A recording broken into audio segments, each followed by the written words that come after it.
Hello, welcome back to DIS, This Idiot Speaks. I am This Idiot, and we are going to talk about this week is a wizard subclass. This one is called the School of Madness. I apologize as my kitty wants attention. But without further ado, let us go. Alright. Arcane Tradition School of Madness. In your studies of the arcane, you have discovered knowledge that was best left undisturbed. Perhaps you delved too deep into forbidden tomes, until a singular moment of comprehension expanded your mind and cast your sanity adrift upon the stars.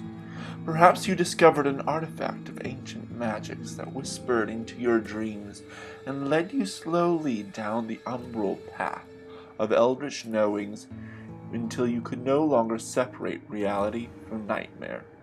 Whatever the case, your understanding of spellcasting will be forever changed. Mad Savant.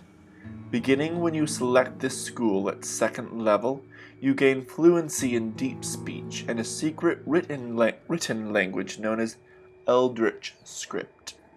You also lose the ability to write in a succinct or coherent manner. It takes you twice the time it would take others to convey the same thing in writing unless you use Eldritch Script. This affects your ability to copy spells into your spellbook. It takes twice as long to copy a spell into your spellbook unless you copy them in Eldritch Script.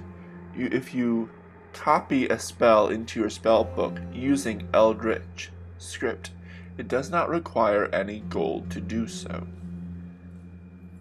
Eldritch Script.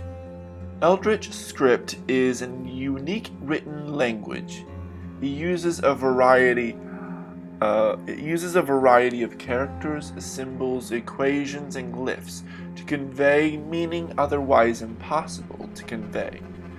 The script often meanders around the page in curling and spiraling forms, often changing calligraphy style from one word to the next. Any creature who is not fluent in Eldritch Script that attempts to read it must succeed on a DC 10 Wisdom saving throw or take 1d4 psychic damage and have disadvantage on ability checks for the next minute. Esoteric Fragment. Using this new understanding you gained of tenebrous truths, you've crafted an image of unspeakable abnormality called an esoteric fragment. This esoteric fragment may take any form typical of an arcane focus, only it is etched with symbols in Eldritch Script and has certain non-Euclidean properties.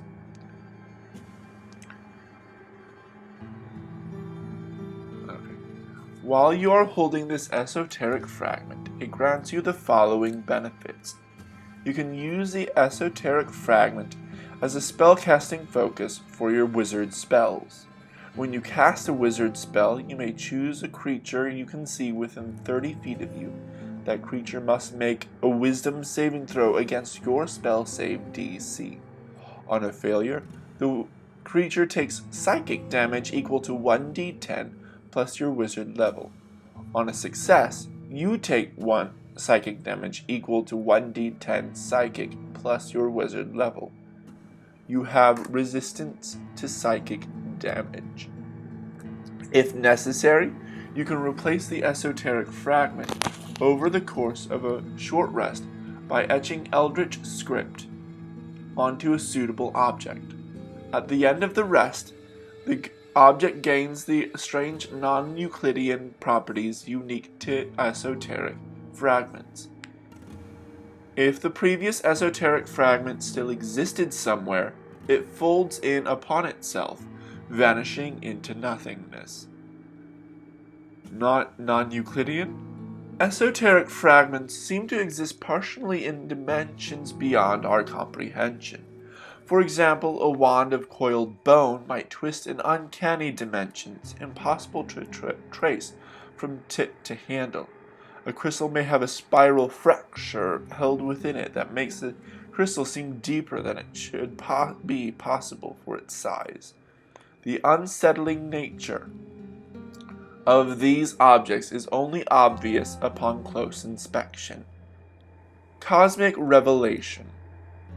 Starting at 6th level, whenever you deal psychic damage to a creature, that creature reels from a sudden moment of clarity of their frightful position within the terrifying vistas of reality.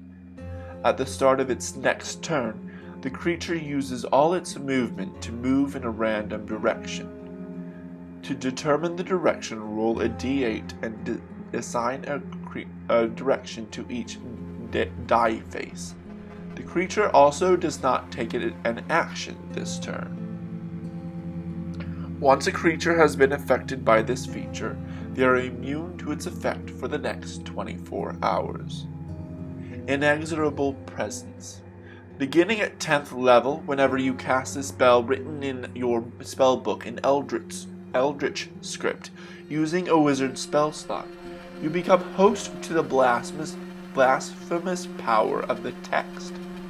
Glowing spectral symbols swirl in the air around you until the start of your next turn, casting dim light in a 10-foot radius. Any creature within the light cast by these symbols has disadvantage on attack rolls, ability checks, and saving throws. Additionally, it now takes you twice as long to convey through the spoken word, as your speech is interrupted by ravings, gibbering, and uncomfortable, drawn-out pauses. And finally, perfect correlation of the mind. At 14th level, you've been pushed beyond the brink of sanity into the enveloping embrace of the abyss. Having glanced behind the curtain of your reality and correlating all of your mind's contents, you lose the ability to see normally, but gain blind sight up to 300 feet. Your Inexorable Presence feature now affects any creature who can see the spectral symbols swirling around you instead of those within their light. When you cast a wizard spell that deals damage, you can change the damage type of the spell to psychic damage. The spell must be written in your spellbook in Eldritch script, and you must cast the spell using your esoteric fragment as the arcane focus. Alright. So, review. Story-wise, I do enjoy it. I think it's really interesting. Kind of shows the mind-breaking information that wizards can use, but when they use it, they're changed themselves. It kind of reminds me of like Great Old One, Cthulhu, cosmic horror, all that fun vibes. Let's see. For each feature, Mad Savant. Let's see here. I think it's really interesting how you can't write anymore, or it takes you a long time to write, but you can write an Eldritch script like nothing else. An Eldritch script seems pretty cool. So I think you also get Esoteric Fragment at 2nd level. It doesn't have a level requirement, if that makes sense. Esoteric Fragment is pretty cool. So basically here you got your own way of writing down spells and having a spellcasting focus, which gives you different things. So instead of like evocation word, you get that sculpt spell, or think enchantment. I think you can you have like a defensive enchanting property. Here you have the Eldritch script, which doesn't do anything now, but it does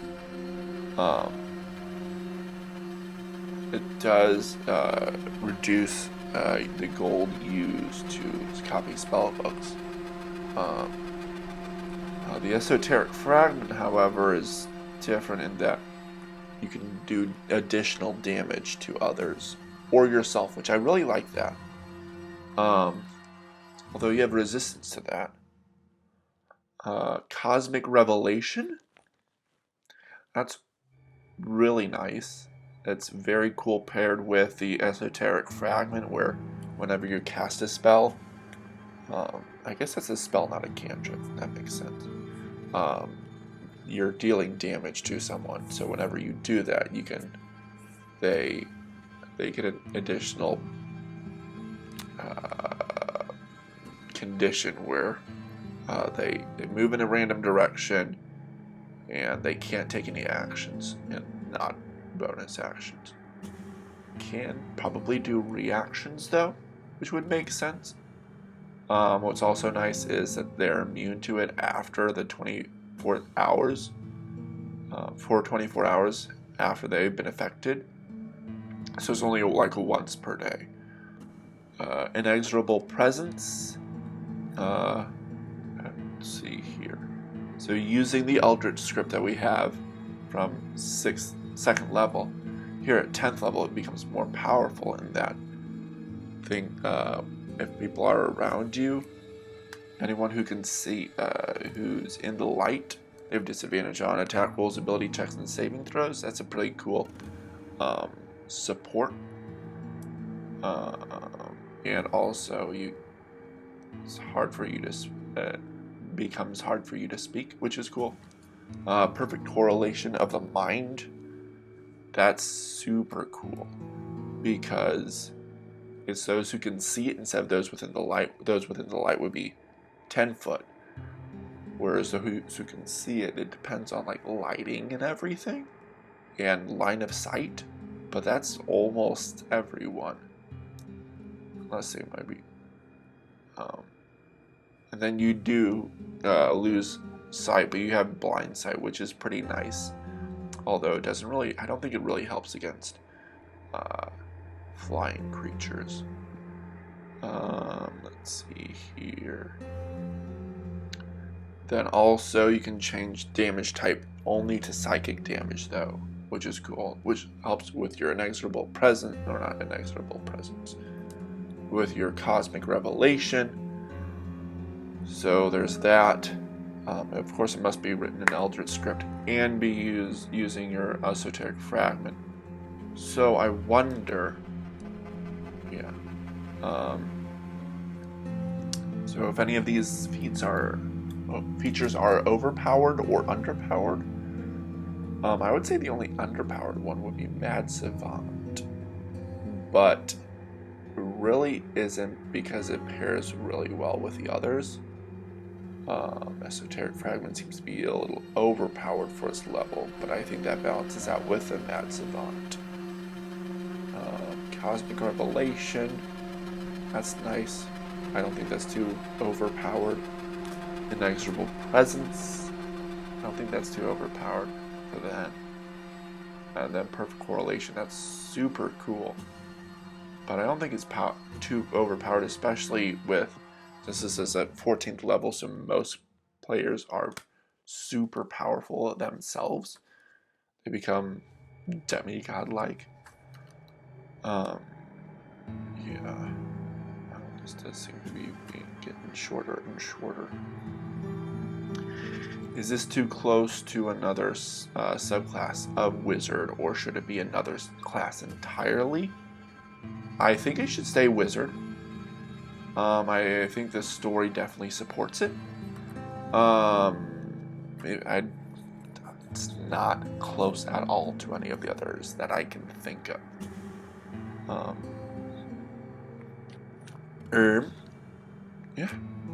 That was the Wizard Arcane Tradition School of Madness. I got this from I believe I got this from DM's Guild. And I do not know the author, but I will put that in the description, along with a link to the music that I'm playing now. I hope you enjoy that. I hope that enhances the experience. I'm gonna be starting to experiment, get things better and better and better. Anywho, that was fun. Next up, another fun. Next up, we're doing the Artificer. This one does seem at first glance that it could be very similar to another one. It's even named the same. It's called the Alchemist. But the big difference is it has a lot more to do with different potions that you can make. Not just the 8 in the official. But see you next week. That'll be fun. Oh, by the way, if you haven't, please like this if you really enjoyed it. You can dislike it if you didn't. Comment on it. See if I'm very interested to see if you agree with any of my reviews or disagree with them. If you don't, let me know and we can start having a conversation there. Or you can just rant at me. I'd be fine with that too. Also, subscribe if you really, really enjoyed this and you want to know more. Read, hear, watch. I'm going mad myself. I don't know the senses anymore. Anywho, if you enjoyed this, you want to watch more and be apprised of my next videos, because I will be continuing to do this. Please subscribe and make sure you're being notified of any notifications. That seems weird. That is. If you really enjoyed this and wanted to share it with other people, please do so. If you hated it and thought it was annoying, please share with your enemies, people you hate. I know you have them. I know you do. But yeah, feel free to check out the rest of my channel. I do things once a week, and hopefully if I get more going with this, maybe I get more. And yeah. Alright. This did seem short, but that's okay. I will see you next week for the Artificer Alchemist. That should be fun. Alright. Bye, y'all.